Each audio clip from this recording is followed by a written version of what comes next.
Actor, productor, Pablo Echarri irrumpió en la pantalla como el nuevo galán de nuestra televisión, y pronto su versatilidad, la consistencia y entrega en cada personaje lo confirmaron como uno de los actores más destacables del medio artístico.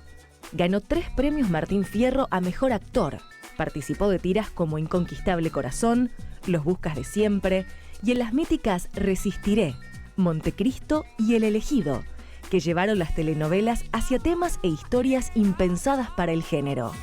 En el cine, Echarri se destacó en Solo Gente, Plata Quemada, El Método y Crónica de una fuga, entre otras.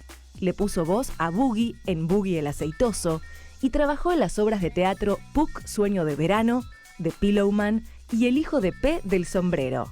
Actualmente, también tiene un rol en la defensa de la propiedad intelectual de los actores, como miembro de la Sociedad Argentina de Gestión de Actores e Intérpretes. Señoras y señores, con nosotros, Pablo Echarri. ¿Cómo estás? ¿Qué tal?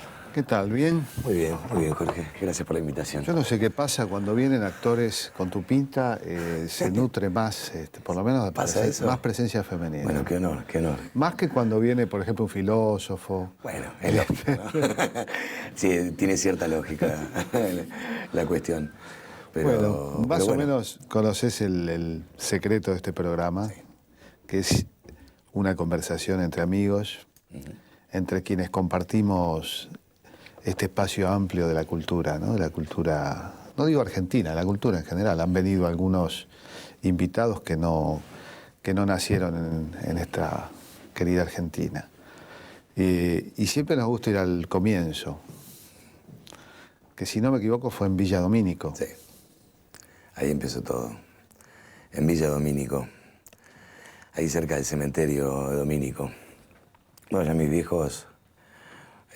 mi viejo vivía por la zona, mis abuelos inmigrantes españoles habían llegado, mi abuelo escapándose de la guerra. ¿Vascos?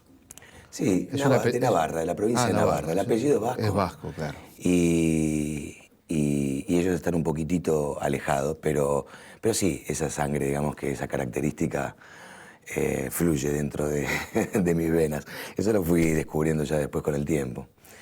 Llegaron a Villa Domínico y empezaron a trabajar en la Textil Oeste, en una fábrica textil que de alguna manera fue la impulsora del barrio, ¿no? de toda la localidad. Y bueno, de a poco pudieron construir su pequeña casa. Primero vivían en la calle Pierres y después se fueron a la calle Pico, que es donde terminamos viviendo, donde se terminó constituyendo la familia, ¿no? el grueso de la familia. Y empezó todo, realmente empezó todo ahí, porque creo que de alguna manera ese barrio fue el que me forjó y el que de alguna manera generó esta personalidad que después, con el tiempo, cruzó el charco, fue para el lado de las luces del centro y de alguna forma me permitió transitar el sinuoso camino digamos, de la adultez, ¿no? Vos sabés que no me gusta, digamos, hacer referencias personales, pero en mi película Mirta de Liniers a Estambul, le hago decir a Mirta que el viaje más largo de ella no fue de Buenos Aires a Estocolmo, sino que fue de Liniers al centro. Y que sí, ¿no? Al menos el más revelador de todos. Yo creo que es el que más impacta en la vida de uno, porque... Bueno, a mí me impactó la primera vez cruzar la avenida Mitre, por ejemplo, ¿no? La primera vez que me animé, por supuesto sin el conocimiento de mis viejos, a cruzar semejante avenida con bulevares en el medio, llamada como muy peligrosa, ¿no? De alguna forma era ese límite que se trazaba en la infancia. El cruzarlo había provocado en mí un impacto muy fuerte, que después lo provocó, por supuesto, cruzar el Riachuelo, y que después fue subirme un avión y tener la posibilidad de salir de mi país. Pero creo que son momentos en la vida de uno que se transforman como en mojones, ¿no? En puntos de partida, me parece, más que de llegada. ¿Qué hacía tu viejo? ¿De qué trabajaba? Digo tu viejo porque en general la característica de la vida de barrio es trabaja el viejo, la mujer trabaja en la casa, Sí, pero a veces fue. también trabaja... Así fue. Mi vieja tuvo la suerte de poder dedicarse a ser ama de casa y de criarnos a mi hermana y a mí con exclusividad. Mi viejo era diariero. Mi viejo venía estudiando industrial hasta que el cuarto año de alguna manera, el cuarto año de su carrera lo encontró un poco fuera del colegio y se dedicó un poco entre vagancia y vida y las necesidades de la vida, ¿no? La necesidad de salir a laburar y de ayudar un poco a mi abuelo en el plan de constituir esta familia. Y mi vieja ama de casa y con todo lo que eso representaba, ¿no? Una mujer presente en todos los momentos, hasta los más insignificantes, ¿no? Pero sobre todo los más importantes. Jugabas a la pelota en la calle, Claro. todas las cosas, todos los rituales de... Sí, con muchísima más tranquilidad y con más posibilidad de lo que se debe estar jugando hoy en el mismo barrio, ¿no? Jugar en la calle... Bueno, ahí teníamos muchos clubes, había unos cuantos baldíos y había muchos clubes donde ya nosotros nos dedicábamos más a ir o a uno al Club Deportivo del Sur o al Cultural que estaba justo a la vuelta. Pero sí, una vida hacia afuera, ¿no? Una vida hacia... La calle constituía el verdadero espacio para nosotros de juego. Se podía, realmente el estar en la calle libremente era una de las posibilidades que teníamos. Después eso cambió bastante, ¿no? Cambió bastante. Bueno, mi vida cambió mucho, no solamente Recuerdo en el barrio. en la cuadra de mi barrio de Flores uno contaba los autos con una mano. Claro.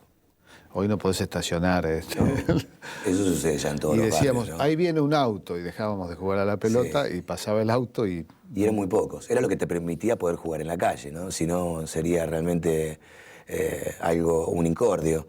Pero había tan poco tráfico, hacía que uno utilizara las calles como improvisadas canchas de fútbol.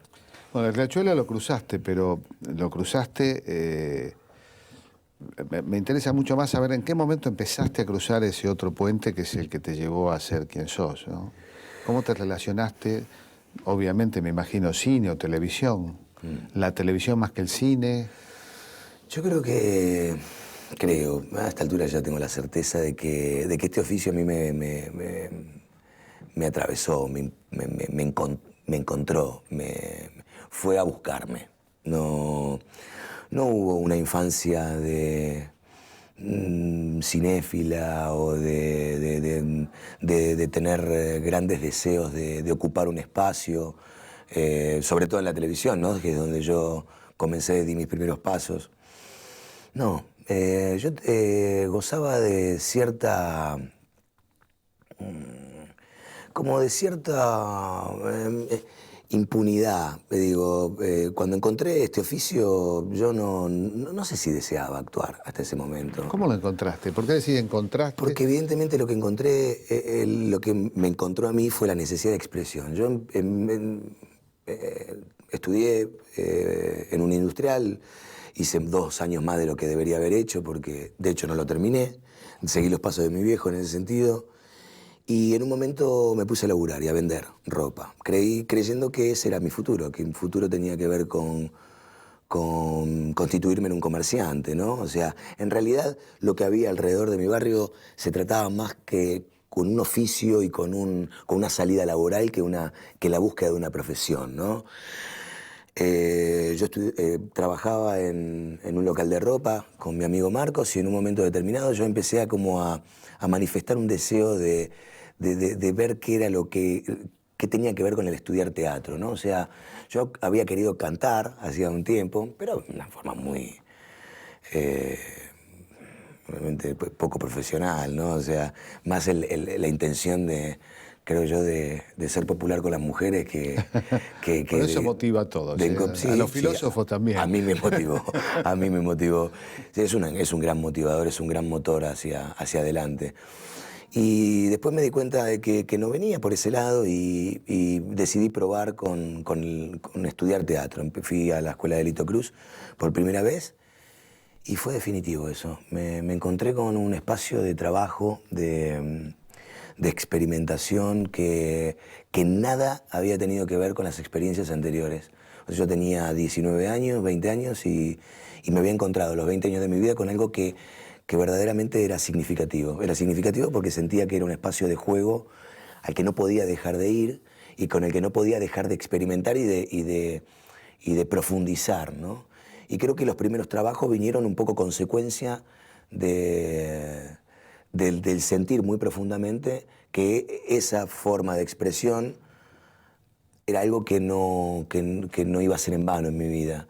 Y empecé a sentir dentro de sobre mi estómago y bajo mi corazón como una sensación muy particular de estar haciendo lo correcto, o sea, de estar haciendo algo que no constituía un trabajo, ¿no? Tenía que ver con algo más, con estar desarrollando una verdadera vocación que hasta ese momento había estado oculta. No tan oculta porque, digo, creo que en un momento, cuando terminé la primaria y empecé la secundaria, me olvidé de que yo los primeros años que transité en la escuela había sido un actor vocacional muy, muy solicitado. De hecho, no solamente por mi curso, sino también por los otros cursos. Cuando había un acto que representaba alguna fecha patria o demás, después, luego, con el tiempo, recordaba que yo era solicitado. Entonces, ahí se empezó a manifestar una vocación que, cuando vio la posibilidad concreta del trabajo, me agarré con uñas y dientes. Es como que hice pocos castings, pocas pruebas, y en la tercera prueba encontré un trabajo, y a partir de ese trabajo siempre encontré la posibilidad de ir subiendo los peldaños, ¿no? O sea, me daba cuenta que a medida que iba transitando lo que iba haciendo posteriormente, lo que venía hacia adelante, me dejaba mejor parado de lo que había venido hacia atrás. Entonces descubrí ahí algo, por eso te digo, me impactó, no fui yo buscando. Sí, busqué estudiar, pero el hecho de encontrarme con un oficio dentro de la televisión y después interesarme por el cine y poder concretarlo y poder de alguna forma tener un pequeño espacio y después descubrir el oficio del teatro y sobre las tablas, lo que implicaba enfrentarme a la gente sobre las tablas y la diferencia que había entre lo audiovisual y lo estrictamente actoral, escénico. Me di cuenta que, bueno, que a diferencia de otra gente que de muy pequeña sabe cuál es su vocación, yo la había encontrado a los 20 años.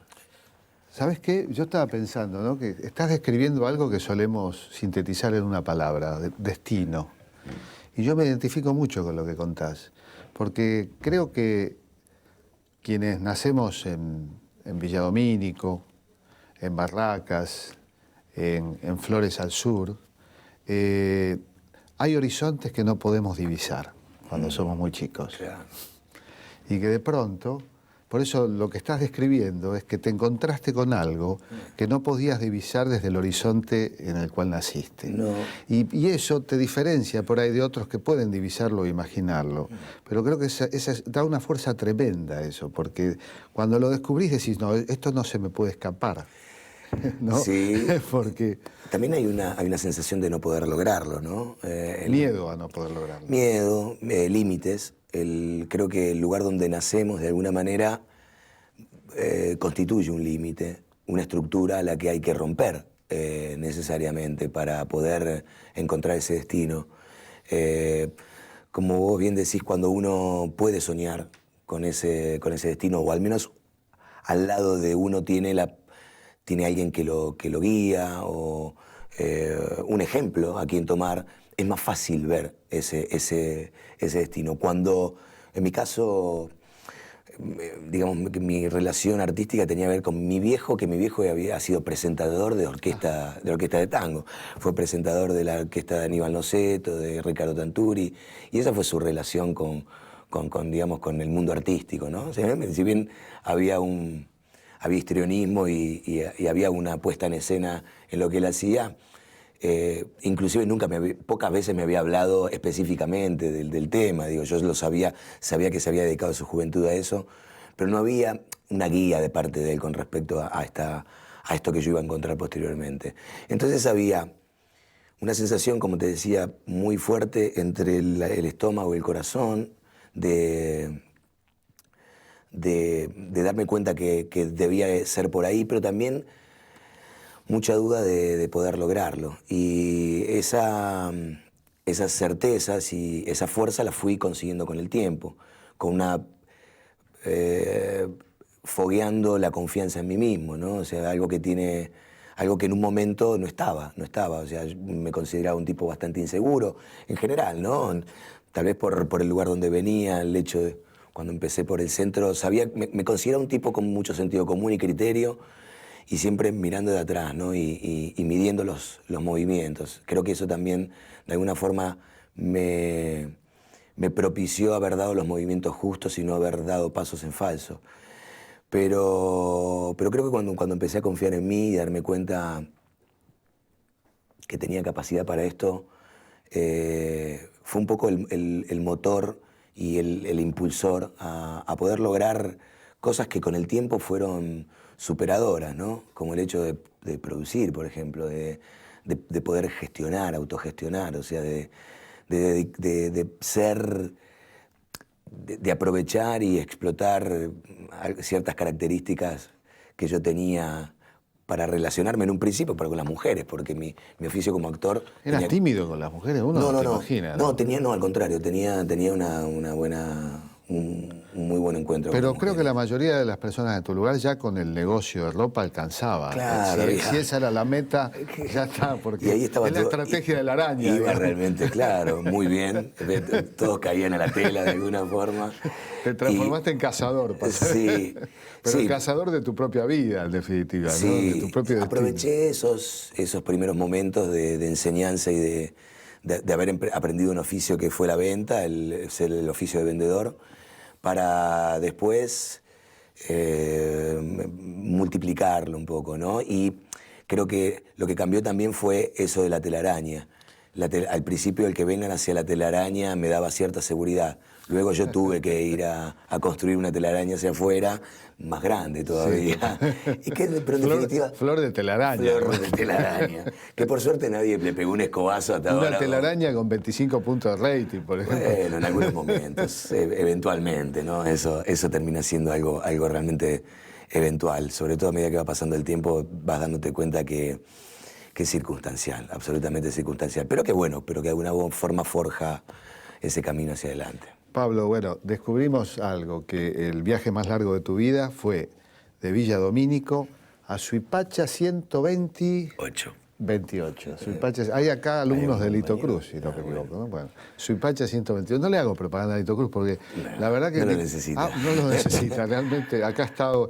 Lito Cruz fue el actor de mi primer filmación, de mi primer corto. Yo no tuve la suerte de dirigirlo en un largo, pero la generosidad de Lito de darle pelota a un estudiante de cine como era yo en 1980 y generosamente venir a trabajar en su película, ¿no? Un tipo con código, que además es de Berisso, todavía más allá de Villa Domínico. Sí, pero manejamos más o menos los mismos códigos. Bueno, ya hemos transitado el primer tramo del camino y en el segundo bloque seguimos hablando con Pablo Echarri.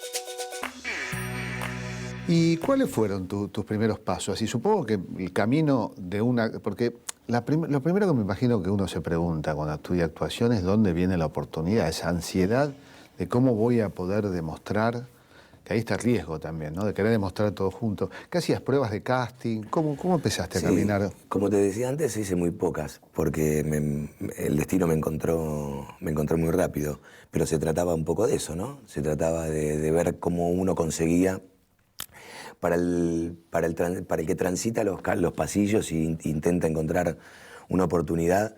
El secreto está en enterarse la fecha de la prueba, ¿no? O sea, cuando hay una prueba, cuando se busca material y cuando hay una producción que busca gente, es enterarse. ¿Qué hiciste primero? ¿Televisión, teatro o cine? Televisión. Lo primero fue televisión. Sí, en Care Directo. Yo tenía, donde laburaba en el negocio, tenía una amiga que trabajaba en televisión, que había hecho unos pasos en televisión, y yo le había pedido algún que otro consejo, me había hecho un book, estos caminos naturales para llegar digamos, a que te presten atención. Tiene que ver con un book, con algunas fotos que de alguna forma representen muestren tu característica física, porque a la hora de elegir, o sea, se abre un cajón y se fija un poco, la imagen tiene que ver con eso.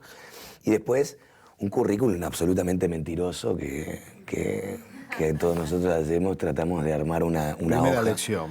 Claro. O sea que nos acompañan, de paso te cuento. Te decía que nos acompañan del estudio de teatro Lito Cruz, también del espacio abierto de Roxana Random, de la UAD, de la carrera de Ciencias de la Comunicación, de la ONG Vientos Limpios del Sur de Barracas, Taller de Periodismo Mundo Villa, de T Imagen, Instituto Superior Nuestra Señora de la Paz, carrera de Comunicación Social, estudio de teatro de María Julia Moreno y de la Federación Argentina de Colectividades. Bueno, esto te lo digo porque ya han aprendido que lo primero, los que estudian teatro, ya saben. Condición sine qua non, una buena foto o dos. Esto es lo curioso, ¿no? Que cuando te piden antecedentes para un primer trabajo es medio ridículo. Porque uno debería decir, bueno, miren, es como cuando te piden un crédito y te preguntan cuánto tenés. Mire, si uno pide ese dinero porque carece de él. Claro.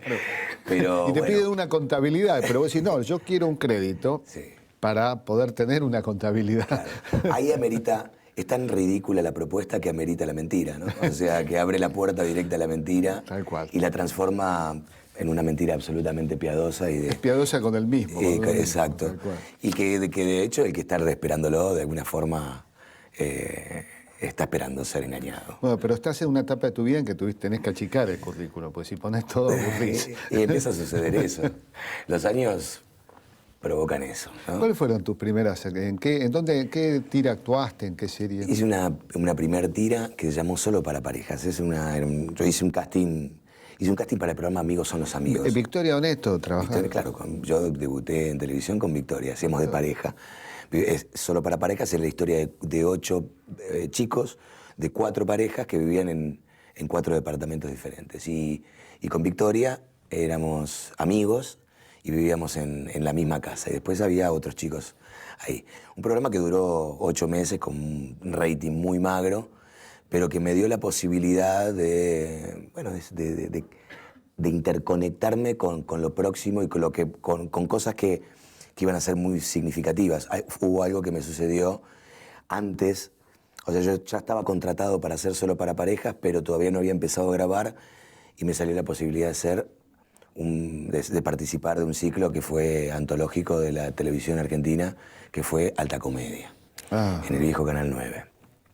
Que creo que fue eso lo que de alguna forma me dio la posibilidad de, sobre todo, de hacer uno de los capítulos, de compartir primera vez un protagónico con mi amiga Graciela Borges. Amiga en común, gran amiga. A quien amo profundamente. Y creo que eso fue como...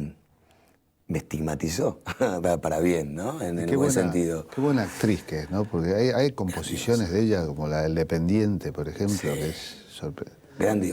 Grandiosa y por supuesto un ícono de nuestra cinematografía, y un ser humano excepcional. Que uno después, cuando va transitando este camino, te vas dando cuenta que el talento como artista queda realmente muy pequeño cuando uno encuentra a un ser humano que verdaderamente vale la pena. ¿Cuánto es más importante encontrar un buen compañero que un buen actor en el camino? Y bueno, de hecho, su generosidad y su enorme cariño hizo que yo me sintiera muy cómodo en ese programa y que bueno, que haya tenido unas repercusiones maravillosas. Y yo creo que todo suma en lo que vamos haciendo, por más o menos trascendente que pueda llegar a parecer. Uno tiene que preocuparse de hacerlo realmente como si fuera lo último. Con esto que vos decís, ¿no?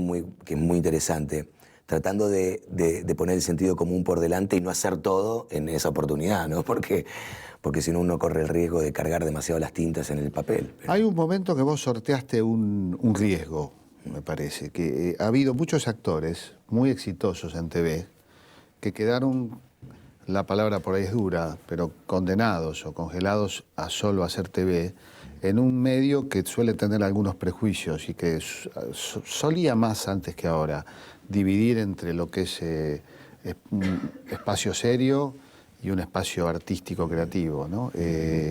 Y hay actores que sí, que han hecho, uno los ve que han triunfado y han tenido grandes éxitos televisivos, pero que luego no han hecho teatro, que no han hecho cine. ¿En qué momento fue que pudiste empezar a hacer cine? ¿Te ayudó la TV a abrir ese camino? Sí. Porque a algunos se lo cierra ese camino. Claro.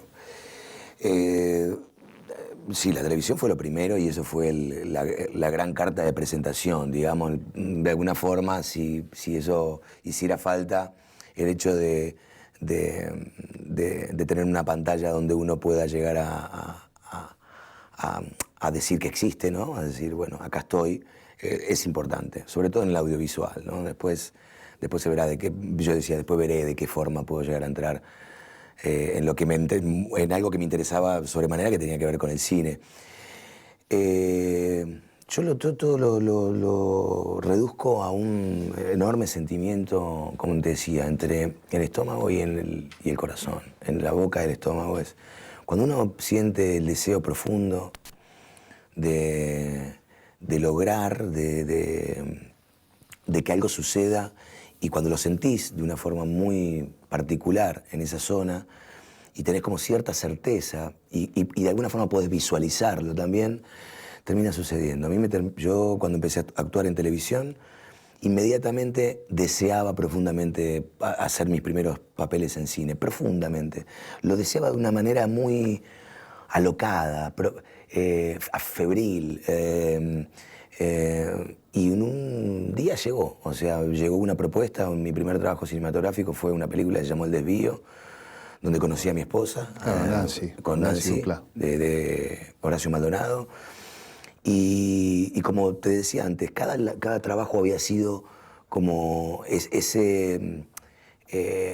cuestión que me fue acercando a lo próximo también. Y fue una película que tuvo cierta repercusión, una película independiente que le hicimos en cooperativa, que nosotros cobramos dinero luego a referéndum de las entradas, cosa que no existe hoy digamos, en lo que es la producción argentina, que son muy pocas. Y eso me dio paso a otra película. La segunda que filmé se llamó Solo Gente, que hice con Roberto Mayocco, y fue donde representaba un médico residente, película que me trajo enormes satisfacciones porque si bien la vio muy poca gente porque era un material durísimo. Nunca la ve poca gente una película argentina, porque se terminan viendo en televisión. Sí, va. Y una película argentina siempre va a la televisión y después son 2 millones de personas que la vieron. Mencionaste las dos. En ambos casos las vi en televisión. Sí, es verdad. Bueno, tenemos Roberto Mayocco es un director que es médico, además. Es médico anestesiólogo. Exactamente. Sí. Y bueno, Solo Gente me dio el placer enorme de traerme, porque no tuve la posibilidad de viajar en ese momento, porque yo estaba trabajando, de una estatuilla Mejor Actor en el Festival de La Habana, en Cine de La Habana, y en Barcelona también, y cosas que eran impensadas por mí en ese momento. Enumerar toda tu obra es complicado, no nos va a alcanzar el día, pero hay 2 películas que son interesantes para mencionar. Una es Plata Quemada, ¿no? Sí. Basada en el libro de Pigle con Marcelo Piñeiro. Sí. Tal vez uno de los directores más exitosos, merecidamente exitosos, sí, claro. Ha demostrado que la calidad y el éxito comercial pueden ir de la mano. Sí, ¿no? Seguro. Ahí componés, es un papel difícil ese, ¿no? Hermoso papel. Bueno, con eso me ha pasado algo muy en sintonía de esto que te estoy diciendo, de de cuando uno desea algo de una manera muy profunda y mentalmente eso está alineado con el sentimiento, es muy difícil que no suceda. En la película de Piñeiro pasó algo muy particular. Yo me había enterado que Marcelo Piñeiro iba a filmar a quien admiraba profundamente, tanto por Caballo Salvaje como por Tango Feroz, justamente por esto, porque esto que vos señalás, había logrado imprimir calidad y popularidad a un cine que dividía y que de hecho no lo tenía bien visto, ¿no? O sea, esa unión. Entonces yo sabía que él iba a filmar la novela de Piglia, y entré a esa cadena y identifiqué el libro. Lo compré y empecé a leerlo. E identifiqué un personaje, que fue el del Cuervo, ¿no? El que increíblemente, 4 meses después de yo haber terminado de leer, recibí un mensaje de Marcelo Piñeiro, a través de mi representante en ese momento, convocándome para tener una entrevista. Lo que me sorprendió sobremanera fue cuando me ofreció el Cuervo para hacer. Y ahí me asusté un poco, dije, cosa de mandinga, dije. Pero con esto no quiero unir metafísica con realidad, digo, pero verdaderamente siento pero que hay misterios, ¿eh? No, que la vida, entre otras cosas, es linda por los misterios. Yo confío mucho en el deseo profundo, ¿no? Cuando el deseo profundo realmente no está limpio de paja, y uno puede ser muy preciso a la hora de desear, provoca cosas así. Y bueno, sucedió que se atrasó la película en un momento por unas cuestiones presupuestales y demás, y al año y pico estábamos filmando Plata Quemada, y me trajo enormes satisfacciones porque, entre otras cosas, me dio la posibilidad de desembarcar en España y hacer algunas experiencias. Bueno, en España hiciste El Método. El Método. Que es otra película es una película premonitoria, El Método, ¿no? Yo creo que sí, que se adelantó un poco a cierta ferocidad ferocidad del mundo capitalista que quedó expuesta un tiempito después, ¿no? O sea, cuando uno ve El Método, bueno, tu personaje es un argentino. Es un argentino. Y el personaje, no recuerdo el nombre de tu personaje, pero es un argentino Ricardo con todo, Arcés, que responde al arquetipo. Yo me acuerdo mucho de haber estado en España en esa época. Responde al arquetipo de una persona que viene de un país en crisis, combativo, con espíritu gremialista. Hoy, digamos, casi diría que se puede invertir la tortilla, como dice la canción española, que la tortilla se vuelva, no sigo la letra porque no nos alegra lo que pasa en España. No. Pero en realidad esa crueldad que describe El Método es la que generó toda la crisis que hoy vive el mundo central, incluso. Que hoy están viviendo, sí, por supuesto, una crudeza y una crueldad extrema, ¿no? Esta película hablaba de un proceso de selección de personal de puesto jerárquico en una multinacional, y ese proceso de selección era un proceso cruel que enfrentaba a cada uno de los participantes a ver qué eran capaces de hacer para lograr ese puesto de trabajo, ¿no? Y por supuesto eran capaces de traspasar los límites. Una buena metáfora del capitalismo salvaje que pone en peligro la vida, ¿no? O sea, no solo la vida en general. En general. Otra película muy buena y compleja, sobre todo por el personaje que te tocó hacer, es Crónica de una fuga, basada en el libro de Tamburini, que es, además de autor del libro, uno de los personajes reales de esa historia terrible, ¿no? Que si querés, bueno, contarme un poco. Historia terrible, sí. Fueron pocos se dice que los únicos que han podido escapar de un centro clandestino de detención en aquella época, precisamente de la Mansión Seré, fueron un grupo de chicos que decidieron en un momento aprovechar cierta desinteligencia y algún tipo de el estar ciertamente desprevenidos y escaparse, salir a la calle y lograr la libertad. Acá este personaje que me tocó encarnar de alguna forma me dio la posibilidad de un giro en los papeles que venía eligiendo hasta ese momento, y por ende la percepción del público, o el público que podía llegar a ver, comenzó a ver otra cosa que yo de alguna manera buscaba muy profundamente, que tenía que ver con la desmistificación de ese galán, que por supuesto me había traído muchas satisfacciones, pero al que necesitaba sacudir para no morir preso de su propia estructura, ¿no? Y bueno, encarnar al jefe de la patota, a Hugo, a un militar, digamos, dentro de la patota había civiles, había policías y había militares, y Hugo era uno de los que verdaderamente creían en esa guerra desatada, entre comillas, y por supuesto hacía su trabajo con una absoluta convicción de estar haciendo lo correcto. Esa posibilidad de no juzgarlo y de inclusive de actuarlo como un villano, ¿no? Yo me acuerdo que las charlas con Caetano eran, digamos, la facilidad de trabajar con Caetano radica en la no profundización de las charlas. O sea, acá, cuando él te llama, sabe que vos precisamente puedes hacer eso. Y cuando la charla con Caetano era, ¿y yo cómo puedo encarnar a este personaje? ¿De dónde? Es un villano.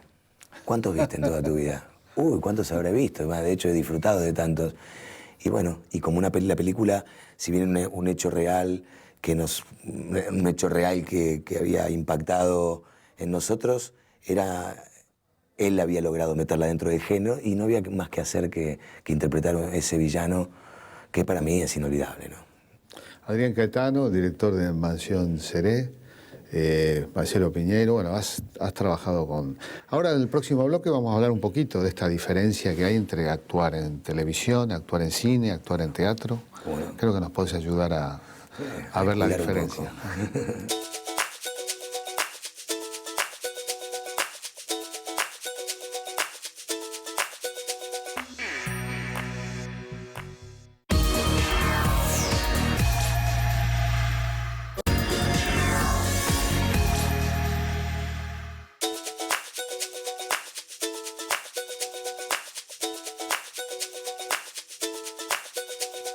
En televisión hiciste Resistiré, Montecristo, El Elegido, que fueron revolucionarias, porque rompieron un poco con el costumbrismo, con la saga de historias cotidianas, familiares. Sí. ¿Cómo fueron? ¿Cómo fue la experiencia? Resistiré, bueno, rompe con todos los códigos y reglas. Fue lo más rupturista de todo, sí. Me parece, que a la hora de la escritura, sobre todo, ¿no? Sobre todo también porque de mano de quién venía de mano de Gustavo Velati y Mario Segade, que hasta ese momento habían escrito unitarios muy exitosos y reconocidos como Vulnerables, como Verdad Consecuencia. Habían tenido una gran repercusión y se lanzaban a hacer su primera tira, y por supuesto, como exquisitos que son a la hora de escribir, no querían caer en absolutamente ningún tipo de lugar común y construyeron una historia verdaderamente diferente para lo que era lo esperable en el género. Pero fue un poco el puntapié. Si bien fueron proyectos diferentes, Montecristo fue algo muy diferente, primero porque se basó en una estructura dramática antiquísima que fue El Conde de Montecristo, ¿no? Que de alguna manera fue la antecesora a la telenovela, ¿no? Dumas lo escribía como folletín y lo lanzaba en capítulos, ¿no? De alguna manera como la gente hoy puede llegar a estar viendo una telenovela o un programa semanal. Yo creo que ahí lo acertado fue la adaptación, el cómo traerlo, ¿no? de ese folletín y de esa obra cumbre de la literatura mundial, bajarla a un género tan popular, y sobre todo con el tema de la apropiación de bebés, ¿no? y remitiéndose a los años de plomo de la Argentina. Y El Elegido pateó con todo, pateó con todo en general, en particular porque se construyó de atrás hacia adelante. Yo en ese momento tenía deseo de construir un héroe que transitaba de la oscuridad hacia la luz. Un tipo que había nacido en un barrio, que se había olvidado de su familia, que había decidido dejarla, que había sido influenciado por su esposa aristocrática y de alguna manera no quería reconocer ni recordar sus años de infancia, y que a medida que iba transitando iba a descubrir que iba a tener que volver a sus orígenes y que toda esa ambición y esa soberbia lo iba a hacer morder el polvo, ¿no? Algo que era sacrilegio para el género, porque realmente cuando uno cuenta género tiene que instalarse en estructuras ya preestablecidas, ¿no? Sobre todo para bajarle al espectador una información clara. O sea, el espectador ve una novela determinada cuando sabe más o menos de qué trata, o sea, cuáles son las líneas estructurales que llevan al relato.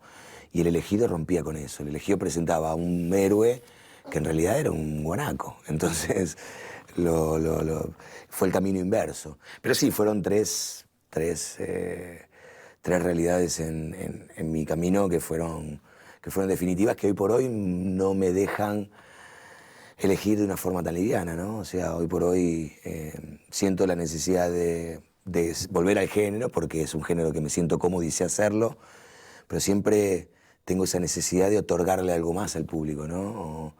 O que haya un conflicto social, o que haya una presentación de contenido un poco más compleja. Eso tiene que ver con que vos, de alguna manera, hoy sos un poco más complejo, y tiene que ver también con un cierto nivel de compromiso que tenés con la realidad, con la política, por ejemplo. Con lo político, ¿no? Porque la política... Con lo político en general. Sí, digamos, lo político como instrumento para mejorar la vida, ¿no? O sea, como actor apareció en Montecristo. Ahí me di cuenta que una cosa era actuar y representar un personaje y digamos, disfrutar de este placer que tiene el actor de actuar meramente, y otra cosa era transformarte en un instrumento de reflexión también, ¿no? O sea, de ser parte dentro de una estructura dramática que la particularidad es que llega a muchísima gente y, más allá de entretener, ayuda a reflexionar.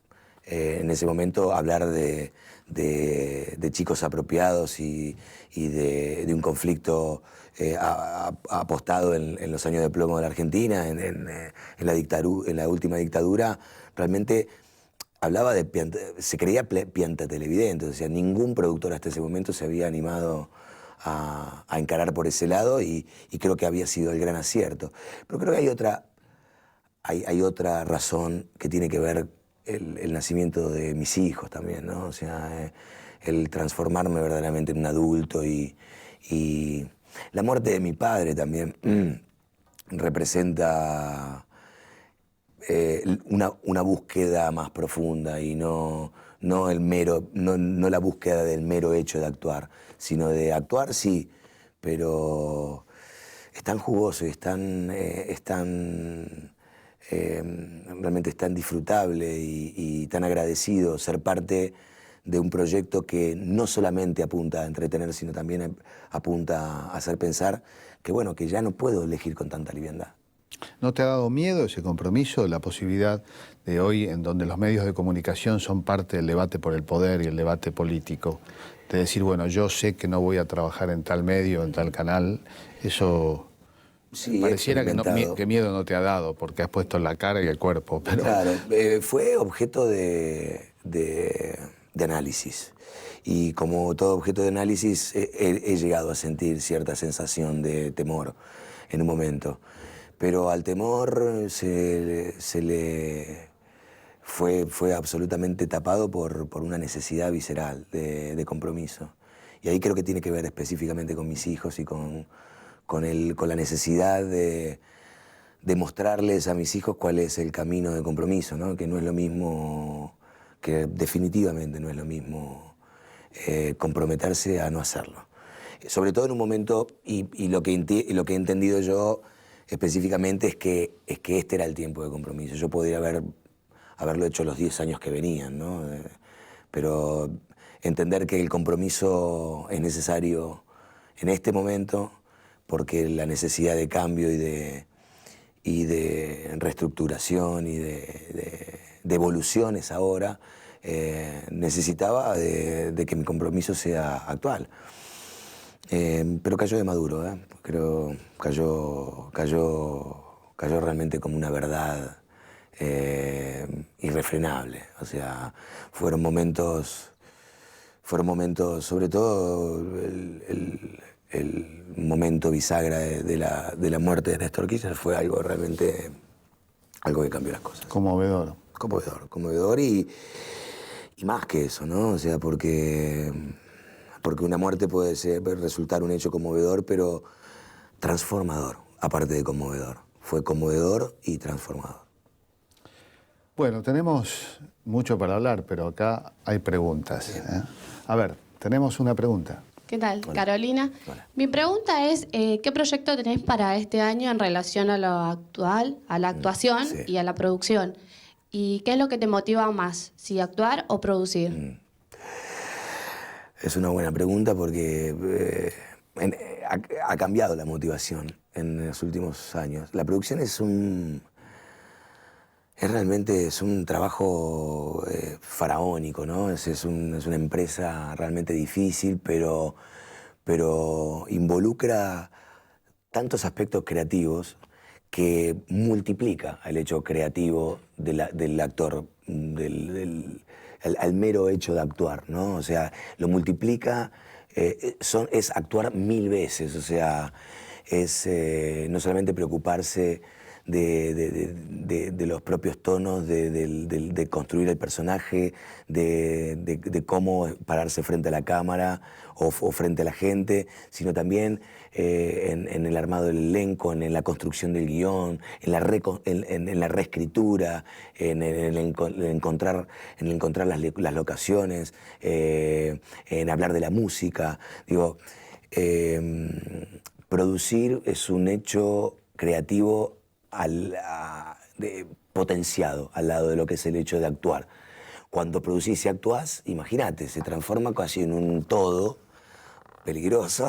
Digo, yo siempre fui en busca de todo. O sea, me doy cuenta que tengo, dentro mío tengo un estampado como un motor que me va a buscar todo, ¿no?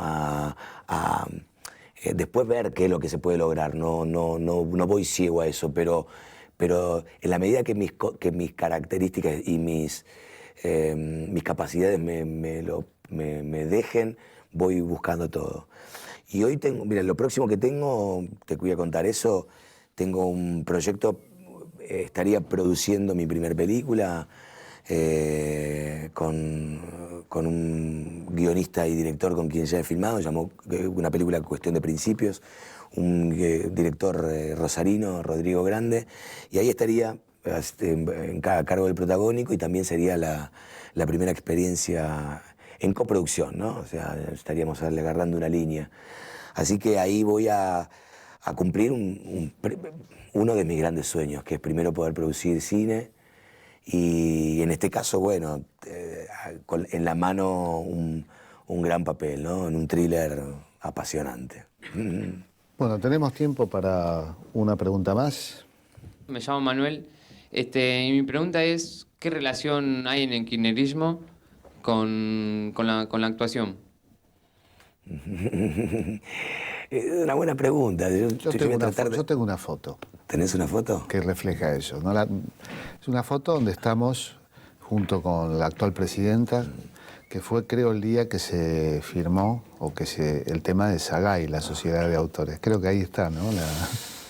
Contá un poquito qué es eso. Es una buena manera de graficarlo. Creo que los artistas, creo que hay algo innegable. Creo que después de tantos años de ver pasar distintos gobiernos y ver cómo sistemáticamente esos gobiernos de alguna u otra manera han dado la espalda a la actividad artística de una u otra manera y han estado mucho más cerca de las estructuras económicas más grandes, ¿no? El artista está ligado a estructuras corporativas grandes, en este caso pueden llegar a ser los canales de televisión, y los sucesivos gobiernos siempre estuvieron más cerca de ese poder que de el poder del artista, que es un poder grande porque es un poder grande de llegada muy directa al público, pero por supuesto con una capacidad de lobby infinitamente menor.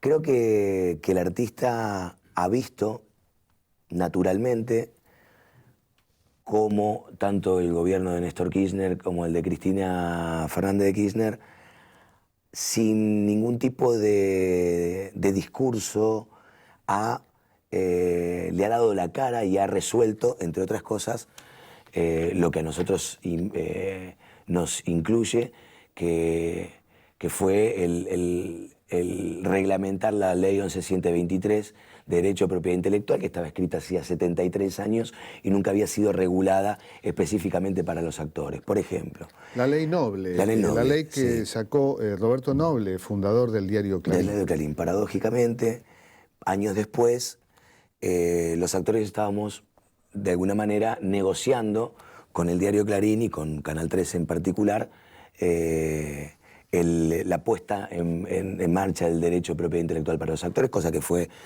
negociada en muy buenos términos y luego lo siguieron un montón de otras empresas. Creo que es innegable el trabajo que se hace por el arte, que este gobierno y el gobierno anterior ha hecho por el arte en general. Creo que hay un gusto y un deseo por el arte y por los artistas. Creo que tanto Néstor Kirchner tenía un cariño muy particular que era inocultable. O sea, eso nos pasaba a nosotros cuando nos relacionábamos con él, cuando fuimos a discutir y a hablar específicamente de la necesidad de la implementación del derecho de propiedad intelectual. Nos encontramos con un tipo que nos admiraba. Y sistemáticamente habíamos sido despreciados por otra gente. O sea, los actores éramos considerados ciudadanos de segunda. En principios del siglo pasado eran enterrados fuera de los cementerios. O sea, es mucho lo que el actor ha logrado a través de los tiempos. Y a mí me parece que lo que lo ha coronado ha sido esta relación con este gobierno que ha propiciado que ese derecho de propiedad intelectual, que más allá de transformarse casi en una jubilación para el actor que en un momento ya no trabajará más, habla de la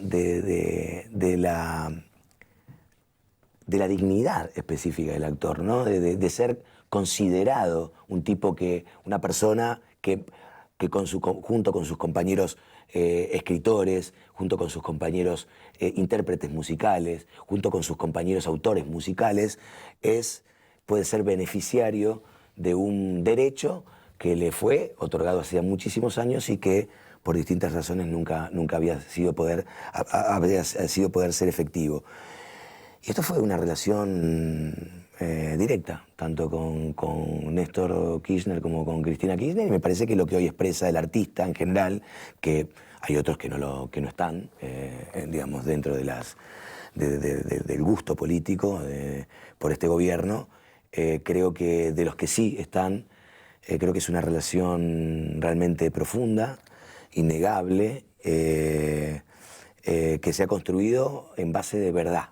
O sea, el artista, lo que yo siento es que cuando siente en su entraña que hay alguien que lo está apoyando, que lo está fogueando y que se está interesando por él, no puede ocultarlo y expresa con absoluta libertad lo que siente. Y creo que es lo que está sucediendo en la mayoría de nosotros. Pienso que hay momentos donde la resistencia política y cultural se da defendiendo un gobierno. Y porque esto pareciera ser que tiene mejor fama los opositores a un gobierno, que confunden gobierno con poder. El poder está en otro lado. Y pienso en un actor, compositor, uno de los más grandes poetas, Discépolo, que resistió defendiendo un gobierno y lo pagó con mucho dolor. Para que no se confunda la gente, para que no confunda compromiso con otra cosa. Te quiero agradecer porque quedaron tantos temas, pero creo que ha sido muy lindo compartir una hermosa charla. Te agradezco mucho. Gracias, Jorge. Gracias.